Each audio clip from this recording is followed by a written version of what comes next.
Karen Poyser-Navratil is a licensed clinical social worker with over 17 years of experience in crisis intervention, outpatient care, medical social work. She is based in Florida, North Carolina, and Georgia. She holds a PhD in mind-body medicine. Her dissertation focused on self-care practices and interpersonal boundaries among Black women, which continues to inform her private practice. So her dissertation is continuing to influence her professional work. Her practice is called the Integrative Healing Space. She specializes in supporting Black women who have been affected by inner child trauma, boundary issues, and self-image concerns. She combines evidence-based therapies with holistic approaches to promote empowerment and healing. Welcome, and I look forward to your presentation. To everyone who is attending, I greatly appreciate it. As Dr. Moss said, my name is Karen Poyser-Navratil, and I completed my study in mind-body medicine with a specialization in integrative mental health. My study was on the interplay between the strong Black woman ideology and a self-care practice, including healthy interpersonal boundaries and overall health and well-being. Tonight, I'm choosing to briefly discuss the study, but I really want to get more into where that leaves us today as Black women who are still dealing with a lot of the strong Black woman ideology, symptomologies, if you will. So, the history of Black women. So in terms of the enslaved Black woman, Black women were considered to be individuals of superhuman strength, and they had to deal with inhumane conditions. And there was an expectation that they would be able to do so without any kind of care or compassion to self.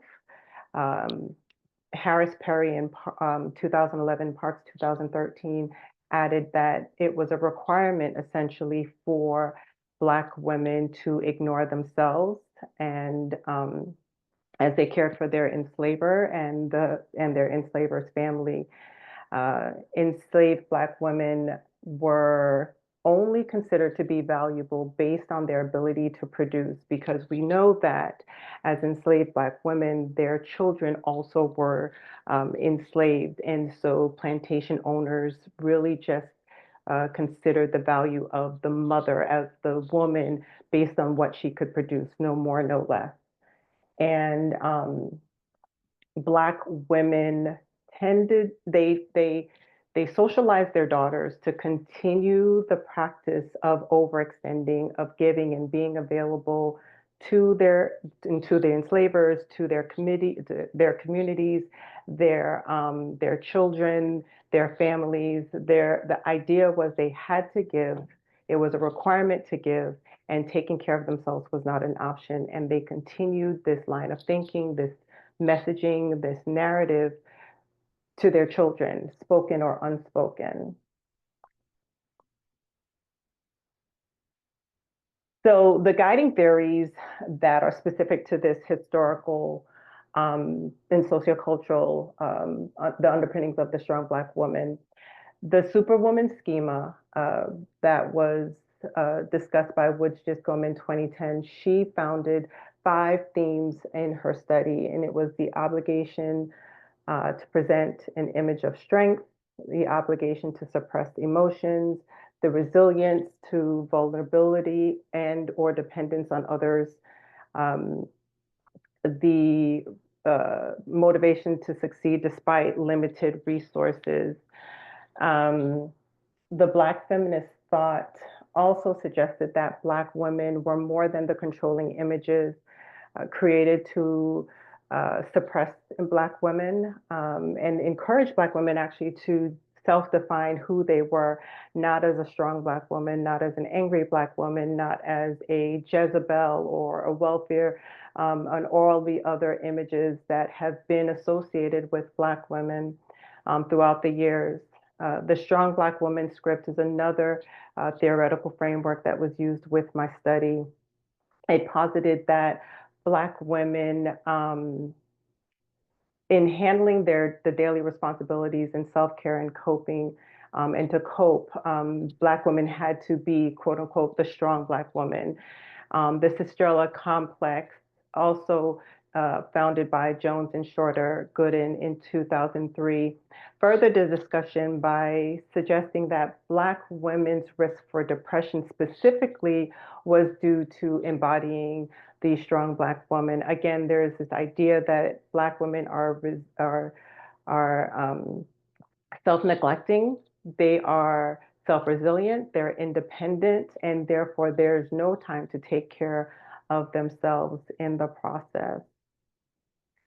So the extant literature that was reviewed, one, I looked at really defining the strong Black woman, the understanding of who she is, how she came to be, why she came to be, why she continues to show up, was something that was really important to understand, even in the media, how Black women are portrayed. As we continue looking at the extant literature that was reviewed, um, we looked at the intersectionality, what it means to be a Black woman, gendered racism, how being a Black woman is dealt with in the workspaces, in academia, in society, the microaggressions that are a result of the experience of being a Black woman, and the socialization that continues with what daughters, nieces, granddaughters are learning from their family of origin and from their culture, and how they continue engaging in harming behaviors that have been normalized throughout the years.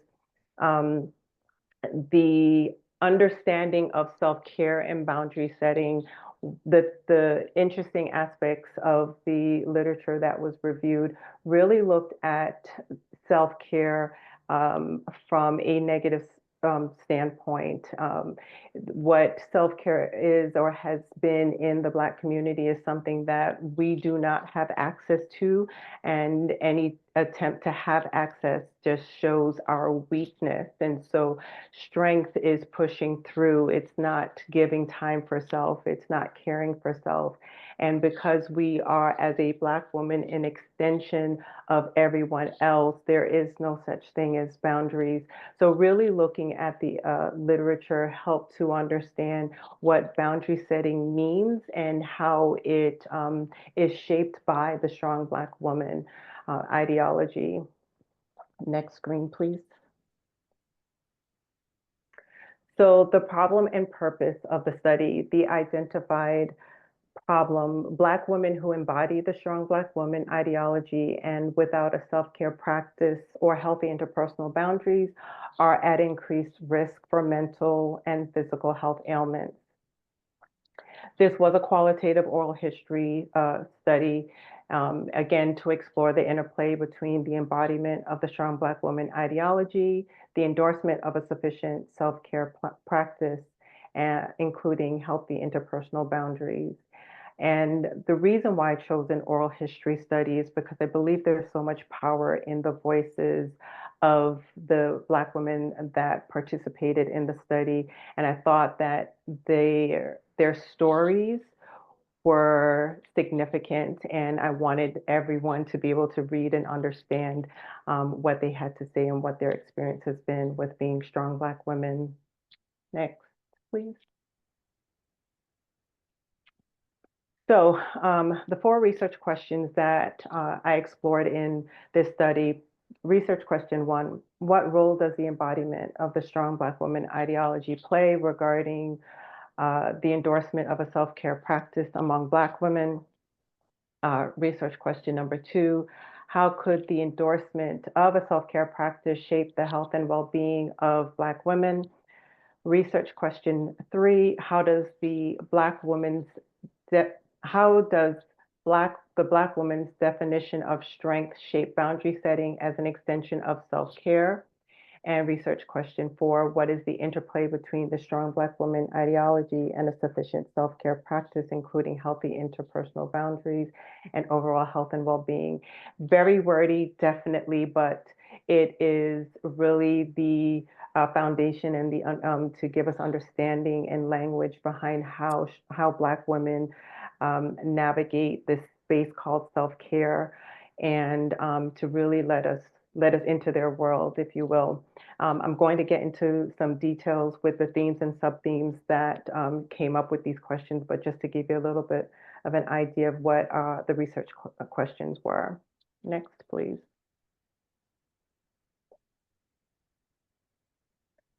So it's very important to look at the limitations as it pertains to this study. The cultural messaging may hinder Black women from authentically participating in the study due to perceived weakness. Again, if the messaging and the narrative has been that you can't discuss what ails you, you can't communicate, it's frowned upon, it's not widely encouraged to talk about anything. I recognize that that in itself might be a limitation to the people who might show up, who might be willing to talk, but to what extent? So that was a limitation to be considered.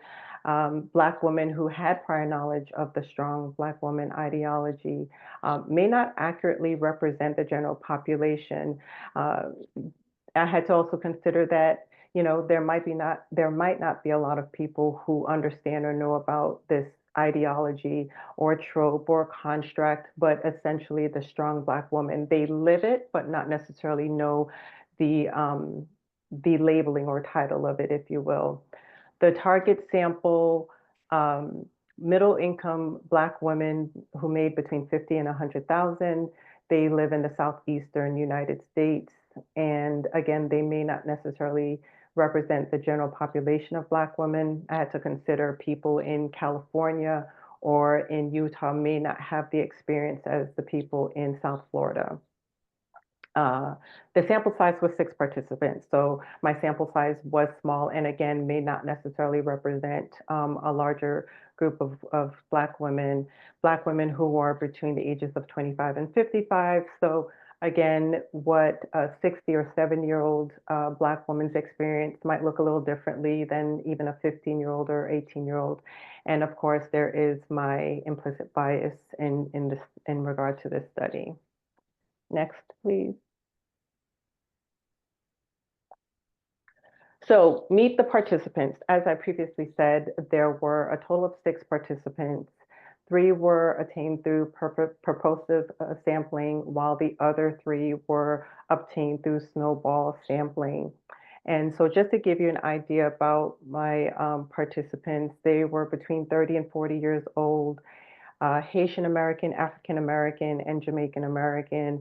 So we had different ethnic backgrounds.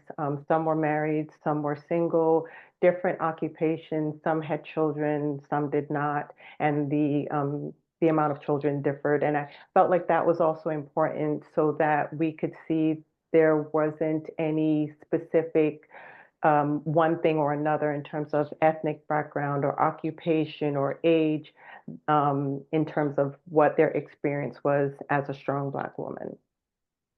Next. So the themes and sub-themes that were identified and that emerged in the study, the first theme is the messaging, and that was for the familial messaging, cultural messaging, societal messaging, and I'll get into that a little bit more. Identity was a second theme, and the sub-themes there are strength, self-silence, self-neglect, and self-reliance. Adverse health was a third theme, and the sub-themes were mental health, physical health, and coping with stress. The fourth theme was unfavorable boundaries, and sub-themes found were the availability and access, and the Black woman who was considered to be the fixer. Fifth and last theme found was prioritizing self. self-care, healthy boundaries, and normalizing through community were the sub-themes found under prioritizing self. Next. So, research question 1, what role does the embodiment of the strong Black woman ideology play regarding the endorsement of a self-care practice among Black women?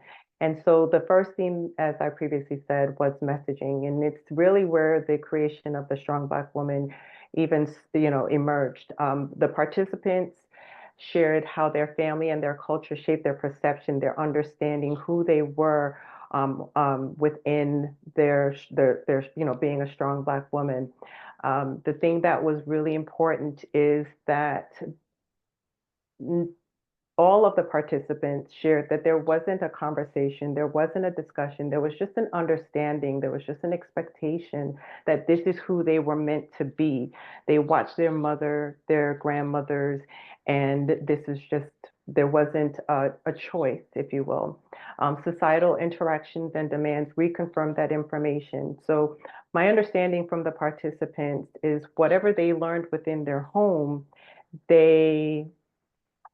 it was reconfirmed within their church community, within their school community, and in their work community, and all the places in which they interacted. They knew they had to be a strong Black woman. Next. So research question 1, there was a second theme that emerged, and that was the identity. And it was really looking at the strong Black woman through her own lens. And the participants identified strength, self-silence, self-neglect, and self-reliance as requirements to fulfilling their strong Black woman trope. They expressed different experiences that really showed them who they were. One woman, one participant, she shared that um, her husband wanted to help her with something, and she thought, "What's wrong with me? What am I doing wrong?" And because in her mind, she had to be the one to do whatever it was that needed to be done. Participants also stated that there was no place for a sufficient self-care practice. There was no place to have any self-care because they needed to always be, they always had to attend to other people. They had to be available to other people. Otherwise, they would be letting them down. And the guilt and judgment and shame associated with that was not one that they wanted to deal with. Next. Research question number 2, how could the endorsement of a self-care practice shape the health and well-being of Black women? Theme 3, adverse health, the multi-layers of Black women's health. This participants shared their continued self-neglect negatively impacted their mental and physical health. Participants expressed having diabetes, high blood pressure, cardiovascular disease. One participant, due to self-neglect, lost a limb. And so there was ongoing stories after stories that really just indicated how self-neglect was impacting their overall health and well-being. Self-silence and self-reliance prevented the participants from being vulnerable with family, friends, or professionals. So despite feeling overwhelmed, exhausted, fatigued, depressed, anxious, the participants did not seek out mental health because, again, it had a stigma associated with it. So self-neglect was a better path. No, they didn't feel that they could talk to friends, they could talk to family. So they kept their feelings inside and they kept their mask on.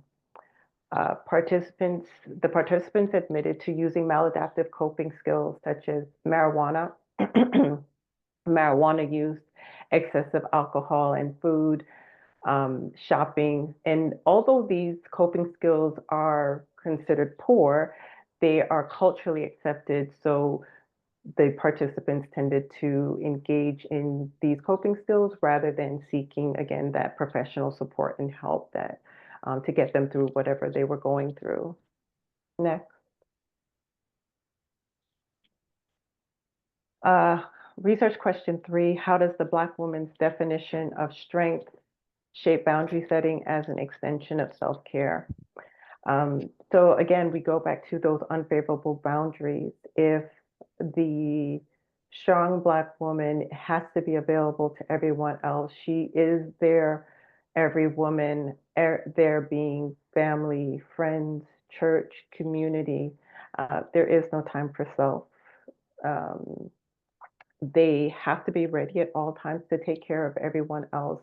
They have to be able to fix. They have to be the one that's responsible, spoken or unspoken. The expectation is that she is responsible for taking care of other people's problems and putting out those fires. Next. Lastly, research question 4, what is the interplay between the strong Black woman ideology and a sufficient self-care practice, including healthy interpersonal boundaries and overall health and well-being? So theme 5 is where we talk about prioritizing self and redefining the Black woman. And one of the things that the participants said is, what would it be like if we weren't the strong Black woman, either just the Black woman, the total Black woman, but being able to create new meaning and understanding and definition behind being a Black woman.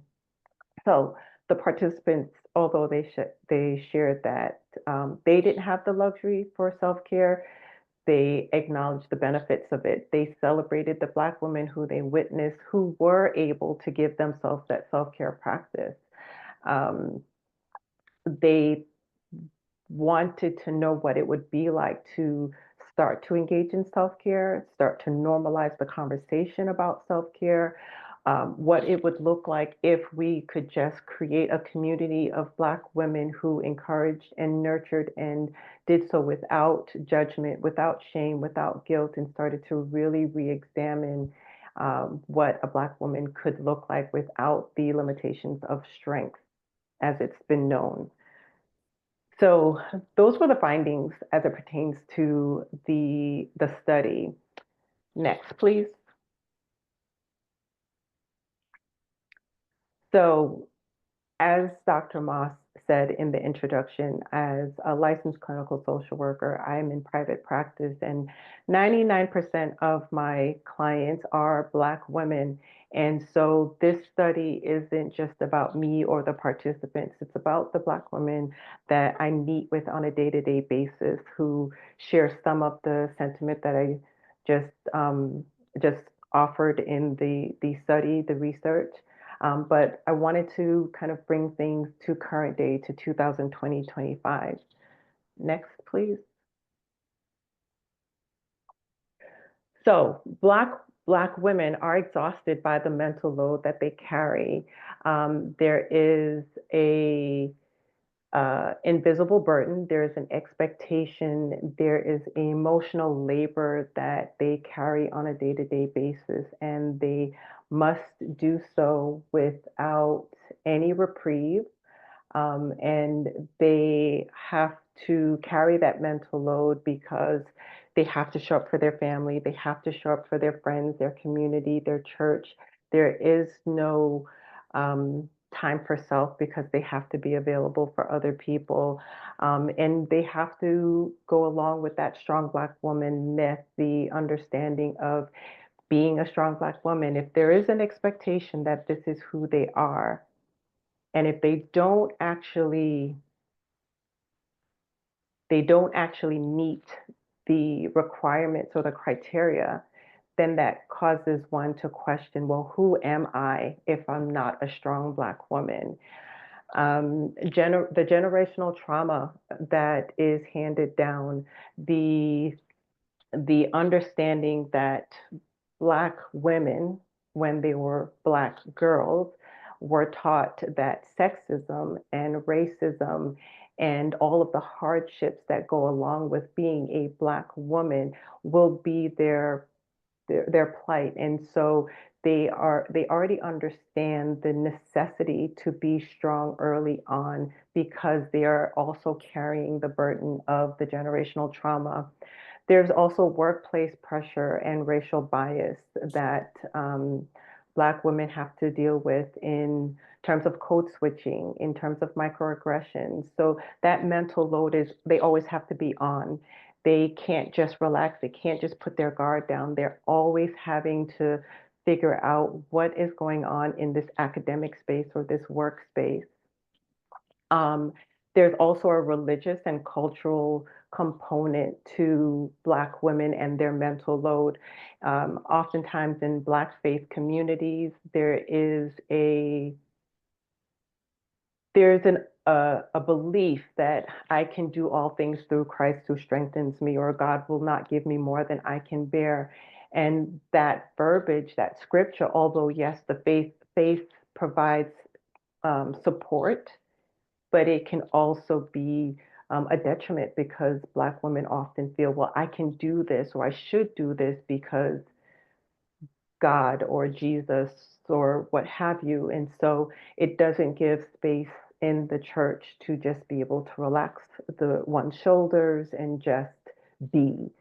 Um, and also, there's a lack of safe space. Because of everything that I've said thus far, um, there isn't space for Black women to feel that they can trust, that they can be vulnerable, that they can be authentic. And so without having that safe space, and that mental load just continues to get heavier and heavier. The strong Black woman image has been weaponized to dismiss Black women's mental, emotional, and physical struggles, thereby contributing to the disparities in healthcare. And so, what do I mean by that? Black women have consistently been considered strong in the Black community, in the hegemonic community. They are considered to be strong. And so their needs are dismissed. If they express that they're having depression, it's considered to be something milder, something not as significant, and something that doesn't require the same level of care as their as white women, as Hispanic women. Um, and as such, a lot of times they do get dismissed. Next slide, please. So I thought it was important to really bring this slide into this presentation because it really highlights the challenge for Black women to be pregnant, to a time of joy. If we look at the numbers, the Asian, the Hispanic, and the white women in 2022, their numbers, not great, not poor, but there was a reduction in 2023 in all three of those categories. However, in the Black community, Black women have a higher rate of maternal mortality. Their numbers are higher, and instead of going down, they're getting higher, they're increasing. Um, so Black women cannot go into their provider office and feel safe and feel that they are being treated as a woman that is pregnant rather than a Black woman that is pregnant. So again, it's very challenging to be a Black woman and not be a strong Black woman. Next, please.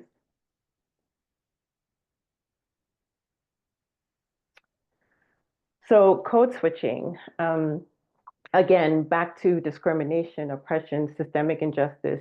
Code switching is very much a part of a lot of the Black women that were in my study, as well as some of the Black women that I see on a day-to-day basis. And what that is recognizing that they are often not seen and valued for their contributions to the workplace and to the academic space. And so, in order to be seen for and valued for their work, they code switch, meaning they talk differently, they act differently, they do things differently because they have to adhere to the norms of their environment, which are typically based on white people. And so conforming to that is necessary in order for there to be a potential for that advancement at work, for their work to be considered valuable in any way, shape, or form. And that code switching is exhausting. It's always having to be on. Um, it's always having to know that everything that you say or do is micromanaged. And so how do you show up to make sure that you are seen? Um, Black women are overlooked casualties of the gender race wars despite their contributions to their communities.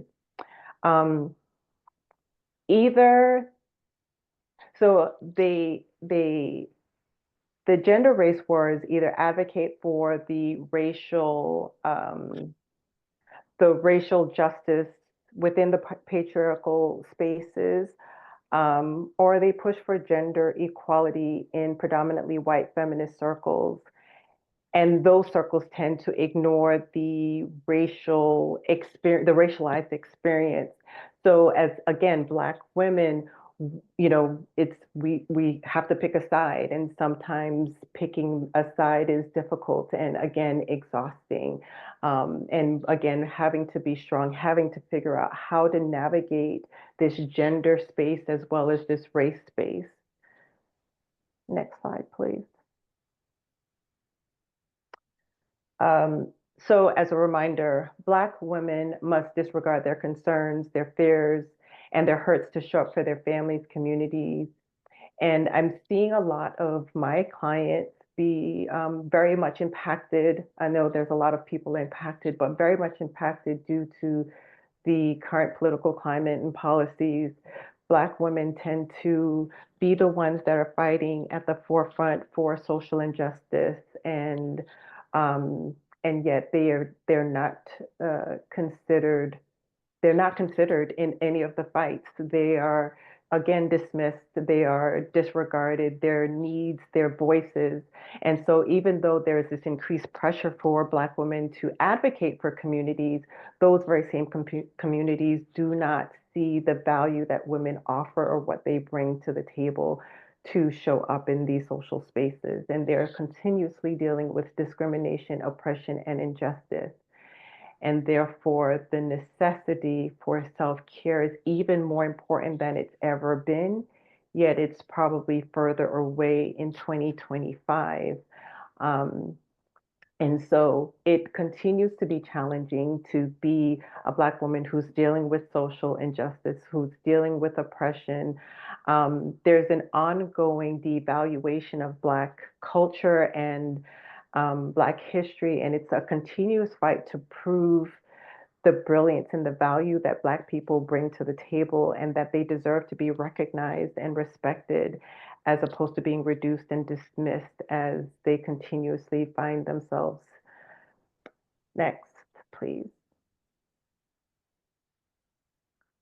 So there's a saying that's been going through different social media platforms, and it says that Black women knew the assignment. I added to that saying they knew the assignment because they've always known the agenda. And it's really important to understand that Black women are exhausted and they're tired. And with the recent DEI rollbacks and equal employment being dismantled, that they're exhausted and they're tired and they've been fighting a fight that just seems to be a fleeting thought at this moment. And yet, as much as they need self-care, they don't give themselves that self-care. Um, that is my presentation, just the consideration of Black women who are in desperate need of self-care, who are fatigued, exhausted by our current climate, who have always been through slavery, through Jim Crow, through segregation, and still in 2025 are